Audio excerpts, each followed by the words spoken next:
Bon, mon cher ami, aujourd'hui on parle de santé, mais comme ça fait longtemps que je ne suis pas venu sur la chaîne, je fais juste un petit topo de ce qui s'est passé parce que je peux illustrer aujourd'hui l'importance de la bonne santé parce que mes 2 premiers mois de cette année ont été un fiasco dû à celle-ci, ok?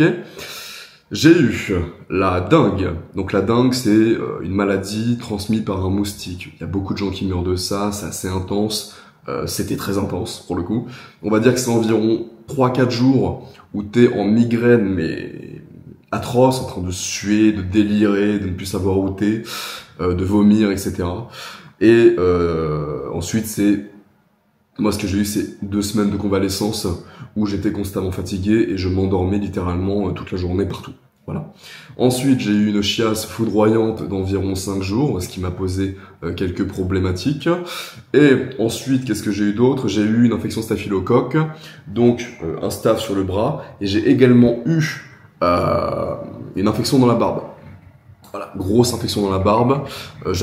En gros, littéralement, j'avais à chaque follicule pileux un bouton de pus, d'accord, qui explosait toute la journée. Dès que ça pétait, ça en recréait un autre. Et c'était très douloureux, c'était très rouge. Il y avait un œdème. Là, c'était pas totalement parti, mais il y avait un œdème. Voilà, j'avais une couille en dessous du menton. Je te mettrai des photos au pire si j'ai pas envie de faire le montage. Je vais te montrer à quoi ça ressemble. Pop. Voilà, donc j'avais un bon gros double menton, des pustules partout. Hop, qu'est-ce que je peux te montrer d'autre? Voilà la gueule que j'ai. On dirait vraiment une pomme de terre. Mais voilà, sur les photos, ça rend pas comme la réalité, mais c'était vraiment immonde. C'était immonde. Tiens, là, on peut voir un peu le pus dans la barbe et tout. Voilà, c'était affreux. Donc, voilà, après, j'ai eu un petit balibelli. Bref, j'ai enchaîné toutes les merdes possibles du monde sur les 2 premiers mois. Donc, foncièrement, mes 2 premiers mois de l'année ont été une catastrophe. Je n'ai pas pu travailler comme je souhaitais. Je n'ai pas pu avoir les résultats que je souhaitais. J'ai dû m'arrêter de m'entraîner plusieurs fois. Donc voilà. Donc l'importance de la santé est primordiale. Et tu le sais puisque si tu me regardes, si tu me connais, c'est quand même mon cheval de bataille, c'est mon dada, c'est quand même entre guillemets ma spécialité. Encore une fois, tout ce que je veux dire ici n'est pas la vérité. D'accord? Je ne détiens pas la vérité. Ceci est mon point de vue. Okay, avant que des petits loulous tout chétifs s'énervent en commentaire. Bref. On peut commencer la santé de nouveau ici, on peut reprendre le contenu, on peut retravailler sereinement et on peut simplement revivre. Ok? Donc, tu sais, aujourd'hui, tu as accès à des tonnes d'informations par rapport à la santé. Si tu me suis, tu as littéralement des informations d'élite, des informations très rares par rapport simplement à ta santé hormonale, par rapport à des compléments alimentaires qui sont très peu connus, etc., etc. Ok? Je sais que beaucoup suivent mes recommandations, qu'ils suivent ma lettre Substack, qu'ils suivent ma lettre privée, qu'ils suivent mes formations, etc. et qu'ils ont de très très bons résultats grâce à ces derniers. Aujourd'hui, je vais te dire quelque chose. Il y a un paradoxe avec la santé. Il y a un paradoxe avec le désir d'avoir une bonne santé. Il y a une problématique à la suite de cela. Ok? Je m'explique. En fait, on veut absolument avoir la meilleure santé, la plus haute testostérone, le plus grand désir de vaincre. Tu sais, vraiment, en fait, on veut le meilleur sommeil, on veut que tout soit parfait, que les étoiles soient alignées, que toutes les stats soient au vert. C'est bien, en soi. Quand on vient d'un mode de vie totalement catastrophique, où on consomme constamment du sucre raffiné, où on consomme des PUFAS, donc des huiles de graines, qu'on mange dans des casseroles, comment on appelle ça, je connais même plus le nom tellement j'utilise plus, des casseroles bref, qui ne collent pas là, bref, qu'on consomme des merdes pas possibles, et qu'on ne sait pas s'alimenter, qu'on a un sommeil catastrophique, qu'on a un mauvais taux hormonaux, foncièrement c'est trop bien de vouloir faire tout ça et d'améliorer son quotidien grâce à sa santé. On est d'accord. Cependant, on fait ça dans un premier temps pour devenir moins fragile. On fait ça pour se sentir mieux. On fait ça pour être plus déter. On fait ça pour avoir plus de désir de tout niquer. Je crois qu'on est d'accord. Du moins, moi, c'était mon désir. C'était d'être antifragile. D'accord ? Cependant, on en arrive à un point, et j'ai fait l'erreur, et je fais partie du fautif là-dedans, c'est parce que j'ai également partagé cette idée-là. Parce que, en gros, faut comprendre que depuis environ 2 années, je te partage des choses quotidiennement. Parce que oui, même si je suis pas très actif sur YouTube, je partage tous les jours du contenu en lettres privées et sur Substack. D'accord? Donc je suis constamment présent. Et par conséquent, comme j'écris tous les jours, comme je partage tous les jours mes opinions, eh bien foncièrement, comme j'évolue, eh bien j'accepte d'être imparfait. J'accepte de faire des erreurs. J'accepte de ne pas toujours respecter ce que je dis. J'accepte de changer d'avis. Ok? Et aujourd'hui, je pense être arrivé à un point où je me dis vraiment que finalement, vouloir optimiser absolument sa santé, ça nous rend fragiles. Donc ce qu'on faisait de base pour nous rendre antifragiles nous rend fragiles. Parce que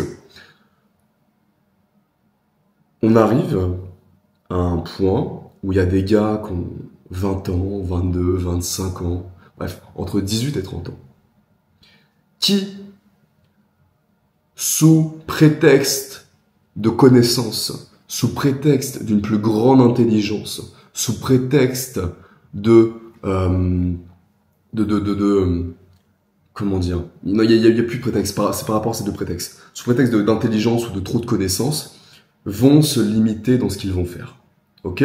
Donc on voulait de base avoir cette santé pour faire plein de choses, mais finalement, dû à cette connaissance sur la santé, on se limite. Parce que si on écoute tous les conseils santé, c'est, oui, dors 8 heures par nuit. Si t'as pas 8 heures par nuit, tu sais, un jour tu vas mourir. Si t'as pas 8 heures par nuit, tu sais, ta testostérone va être très basse. Et si ta testostérone est très basse, tu auras moins de désir d'autoniquer dans la vie. Tu seras moins déter. Et tu sais, si t'as pas ton REM sleep, mais je fais un anglicisme, c'est pas grave, bah t'auras encore moins de testo. Et si t'enchaînes plusieurs jours avec moins de testo, bah finalement un jour tu vas devenir eunuque, tu vois. J'abuse, mais c'est ça ce qui se passe. Si je mange une fois des huiles de graines dans un burger, littéralement je vais me sentir mal et je pourrais pas travailler de la journée, tu vois. On en vient à des choses comme ça. Merde, j'ai plus mon Shilajit, j'ai plus de complément, ma commande elle est en retard. Je me sens pas bien. En fait, on en arrive à ça. On en arrive à la fragilité. Parce que dès lors, parce qu'en gros, on se crée un cadre parfait. On se crée un cadre parfait dans le... Putain de mouche de merde. On se crée un cadre parfait dans le sens où on veut optimiser le sommeil. Voilà, on a un bon sommeil, on essaie de se coucher à la bonne heure, se réveiller à la bonne heure. On a les parfaits compléments alimentaires. On a la parfaite nourriture. On a le parfait planning. Et en fait, tout ça est tellement structuré que dès lors que l'on est amené à sortir du cadre, eh bien, on est perdu. On a peur. On est là genre, tout ce que j'ai bâti va s'effondrer très rapidement parce que il est vrai que lorsque tu fais attention à ta santé et que tu dégages toutes les choses nocives pour ton corps, dès lors que tu sors un peu du cadre, tu ressens les choses. Dès lors que tu manges extrêmement bien et que tu vas te manger un énorme plat rempli de puffas et d'huile de graines, tu vas le sentir. Dès lors que tu dors toutes les nuits 8 heures et que d'un coup tu vas taper une nuit à 5 heures, tu vas le sentir. Mais il y a un grand, d'après moi encore, d'accord, ce n'est pas une vérité, il y a l'état d'esprit qui joue. Il y a l'état d'esprit qui joue énormément. Dans le sens où si tu crois foncièrement que dormir 5 heures, ça va te latter la gueule, il n'y a pas de raison que ça ne te latte pas la gueule. Alors que, je suis persuadé que un gars qui ne pense pas à son sommeil et qui dort toutes les nuits 5-6 heures et qui se dit « Ouais, mais moi ça me va très bien 5-6 heures », il va se réveiller tous les jours en forme avec full testo. Réel. Alors qu'un gars qui est hyper minutieux et se dit « Ouais, il me faut absolument 8 heures, sinon je suis mort, sinon ma testo elle est trop basse », si le mec il fait 7h30, il aura une testo de merde et il va être fatigué. C'est ça que je te mette en tête. Quand tu sors de ton alimentation et que tu te dis « Ah putain, ça va me baiser, je vais avoir du gras, machin », tu vas avoir du gras. Alors que si tu te dis « Ouais, bah les couilles, c'est rien, enfin, ma santé, elle est à son pic constamment. Je la construis depuis des années, Il n'y a pas de raison qu'une petite merde vienne niquer tout cela, d'accord? Et on en vient à l'idée que je veux transmettre dans cette vidéo, c'est que il faut apprendre à dépenser sa santé. Donc on en revient finalement au désir de base qui était de tout niquer grâce à celle-ci et de performer dans les plus hautes sphères, dans d'autres sphères que la santé. C'est que il y a, en fait, la vie, l'univers, absolument tout, ce sont des cycles. On est d'accord? Il y a des moments où tu as besoin de plus travailler, des moments où tu travailles moins, des moments où tu es un peu plus déterminé, des moments où tu es un petit peu moins déterminé, des moments où tu as envie de plus méditer, des fois tu n'as pas envie de méditer. Il y a des cycles constamment, ok? On ne peut pas les contrecarrer ces derniers. Et donc, ce que je veux dire, c'est que il y a un moment où, quand ta vie est un peu plus calme et que tu en as besoin, où c'est là il faut monter toutes les stades de ta santé, sommeil parfait, alimentation parfaite, pas trop de café, pas de nicotine, blablabla, tout ça. Tu montes ta santé au max, et à la suite de ça, tu utilises cette santé pour aller performer davantage dans d'autres sphères. D'accord? Il ne faut pas avoir peur de ça. En fait, il faut savoir ce que tu veux. Je vais te donner un exemple très clair. Est-ce qu'à 80 piges, tu seras plus fier et tu te rappelleras, surtout tu te rappelleras davantage de ton score à 100% sur Whoop de sommeil? Ou est-ce que tu te souviendras davantage et tu seras plus fier de dire ouais, bah pendant 6 mois j'ai quasiment pas dormi, j'étais full nicotine, full nootropique, full café et j'ai monté un business à 1M en 6 mois. Tu seras le plus fier de quoi? En fait, il faut bien comprendre que on a peur de plein de choses, du cortisol, du manque de sommeil, de mes couilles, mais en fait, tu restes un homme. Le cortisol, il va pas t'éteindre. Si tu fais les choses de manière cyclique et que constamment tu montes ta santé et qu'après tu la dépenses ailleurs, le cortisol ne va pas t'éteindre. Il y a bien quelque chose qui est problématique, c'est que une paire de couilles et des anecdotes, ça ne s'achète pas. Et tu ne te crées pas une paire de couilles et des anecdotes en simplement te basant uniquement sur ta santé et un mode de vie parfait. C'est ennuyant. Et je sais que ça résonne avec beaucoup parce que j'ai parlé de ça dans une lettre privée et j'ai reçu plein de réponses en mode ouais mec, à fond, je comprends ce que tu veux dire là. Et en gros, moi je veux que ta vie elle soit palpitante, qu'il y ait des choses à faire. Et donc te cloisonner simplement dans un truc, oh, il faut absolument que je fasse attention à ma santé parfaitement. Ça n'a pas de sens. Monte tes stades de santé pendant un temps, pendant un cycle où tu es plus au calme, et après dépense-le. Regarde, on va prendre l'exemple des combattants UFC. Nassourdine Imavov. Top 1 de la catégorie des moins de 84 kilos, donc il est contender au titre actuellement, d'accord? Nassourdine Imavov, il a fait 4 combats en une année, ce qui est énorme, parce que 4 combats, ce n'est pas que 4 combats. 4 combats, c'est 4 camps d'entraînement d'environ 90 jours, 60-90 jours, c'est 4 cuttings, d'accord? C'est 4, du coup, camps d'entraînement, c'est des infections, c'est des blessures, c'est du manque de sommeil, c'est plein de choses. Donc c'est nocif pour la santé, ok? Cependant, Nassourdine, s'il a pu le faire, c'est parce que depuis des années, il s'entraîne. Depuis des années, il fait attention à sa santé. Il fait attention à son athlétisme. Il fait attention à tout ça, d'accord? Et donc, il y a un moment dans sa vie où là, il en est conscient, où il doit atteindre un objectif qui est autre que sa santé. Et grâce à cette santé qui s'est construite depuis des années, eh bien, il a pu faire 4 combats. Il a combattu 4 top 10. Il a tout gagné, d'accord? Donc, sur une année, certes, il a utilisé cette santé pour, il a utilisé sa santé d'élite pour aller performer dans d'autres sphères, qui est le sport du coup. Et qu'est-ce que ça lui a offert? Bah, l'atteinte presque de son objectif, parce qu'il va refaire un combat ou 2 combats et il sera au titre. Et également plusieurs millions d'euros. Également la notoriété, etc., etc. Donc tu vois ce que je veux dire, c'est que il a utilisé sa santé pour performer ailleurs. Et donc quand je te dis d'utiliser ta santé, c'est pareil. Utilise ta santé pour performer dans un putain de business. Utilise ta santé pour performer dans un sport. N'aie pas peur de t'entraîner 2 fois par jour. Je vois des gars de 20 piges qui disent ah mais en fait si je fais plus de 4 entraînements par semaine, ma testo ça va être chaud. Bon, en fait non. Déjà juste en disant ça, ta testo elle est basse. C'est véridique. C'est véridique. Tu penses que les Dagestanais qui s'entraînent 2 fois par jour, extrêmement stock, extrêmement viril, ils pensent à leur testo? Non. Ils s'entraînent 4 fois dans la journée, ils sont full testo, bien plus que toi. Bien plus que moi. D'accord? Quand je dis toi, je suis pas là à te dénigrer ou quoi. Je dis toi parce que je m'adresse à quelqu'un que je ne vois pas, que je ne connais pas.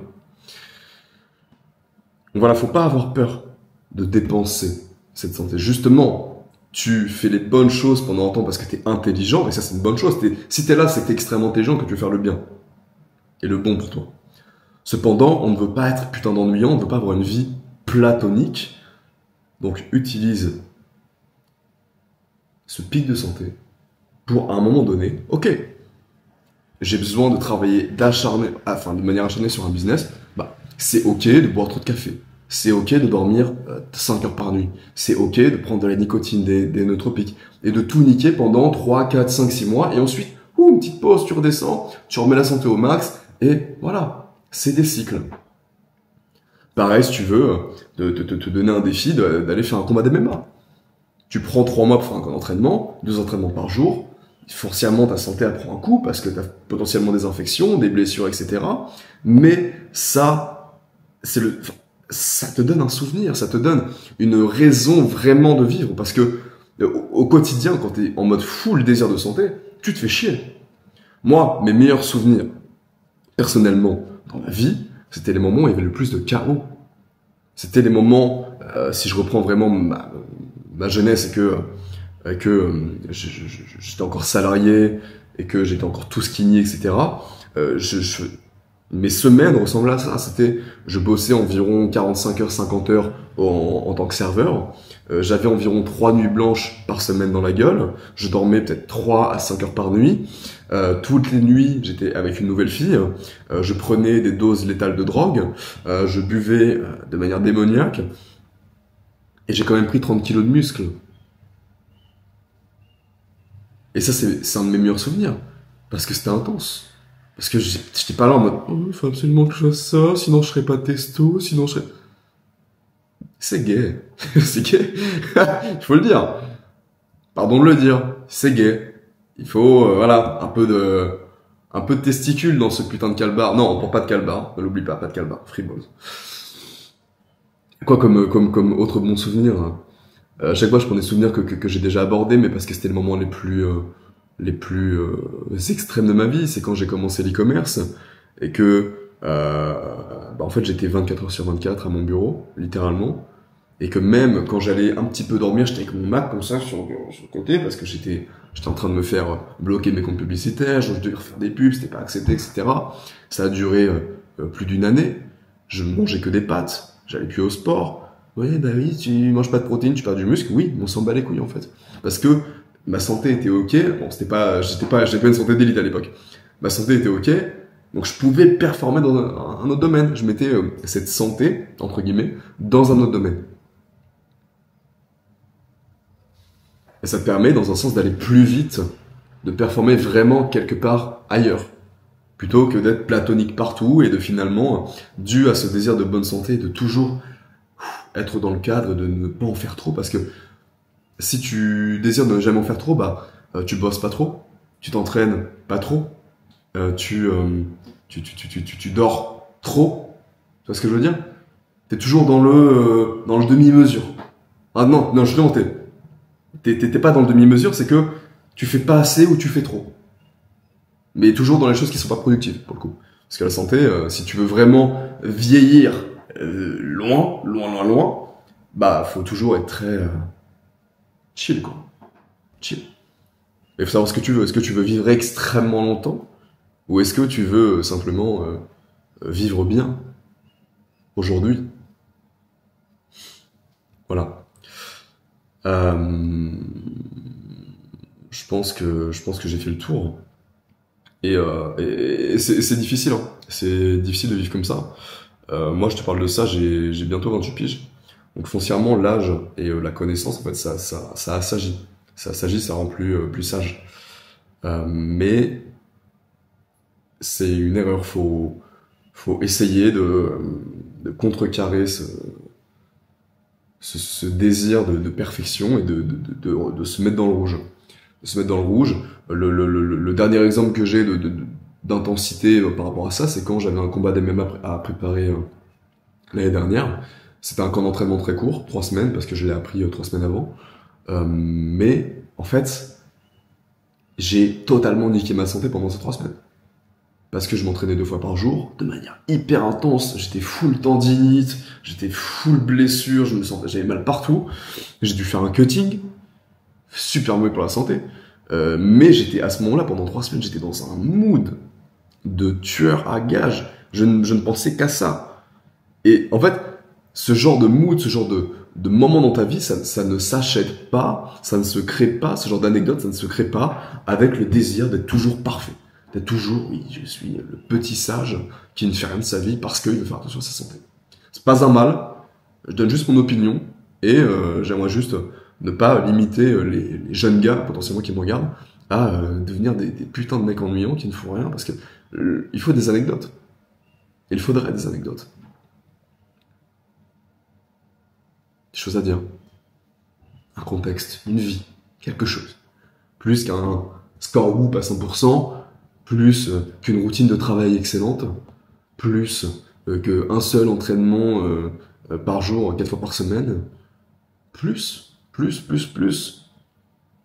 Dans la vie 3D, dans la réalité 3D, t'as un corps, t'as des membres, t'as une voix, t'as des choses. En fait, t'es fort, t'es puissant. Tu peux faire plein de choses. Et d'autant plus lorsque t'as la santé d'élite.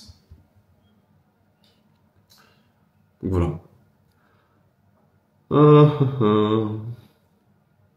Je crois que c'est tout. Donc fais attention à ta santé, évidemment, parce que c'est important. Et parce qu'une fois que tu l'as plus, tu ne peux plus rien faire, littéralement. Même si, mais ce que j'ai eu durant ces... Bon, j'étais malade pendant quasiment 4 semaines, 4 semaines au total. En fait, pendant 4 semaines, j'avais pas envie de bosser. J'avais pas envie de bosser, même si je pouvais, avec ma gueule déformée et tout, je pouvais. Mais en fait, ça me met tellement dans un état d'esprit de ouais putain, faut que je règle ça, que j'ai pas envie de bosser. C'est hors de question, je ne bosse pas. Je cherche des solutions pour me soigner, tout simplement. Donc voilà, faire attention à la santé, évidemment. Je te dis pas de tout cramer, mais faut simplement être intelligent. De manière cyclique, comme je l'ai dit. T'es sage, tu fais les choses bien. Et dès que t'as un objectif autre, tu crames les navires. Et putain, tu niques tout, tu niques tout dans le projet, et ensuite, une fois que c'est terminé, boum, tu repars. Et tu remets ta santé à pic, tu te recalmes un petit peu. Et voilà. C'est comme dans tout. Si tu veux aller plus loin avec moi, que tu désires être en contact constamment, parce que tous les jours, comme je t'ai dit, j'envoie des lettres privées, j'écris des articles sur la santé sur Substack, j'ai des programmes, des formations, des coachings également. Si t'aimes bien mon état d'esprit, bien t'as tout ça en description pour continuer l'aventure. Allez, je te souhaite une excellente fin de journée, une journée, qu'importe, on s'en fout. Et on se dit à plus tard pour une prochaine vidéo. Allez, c'était Robin, à plus!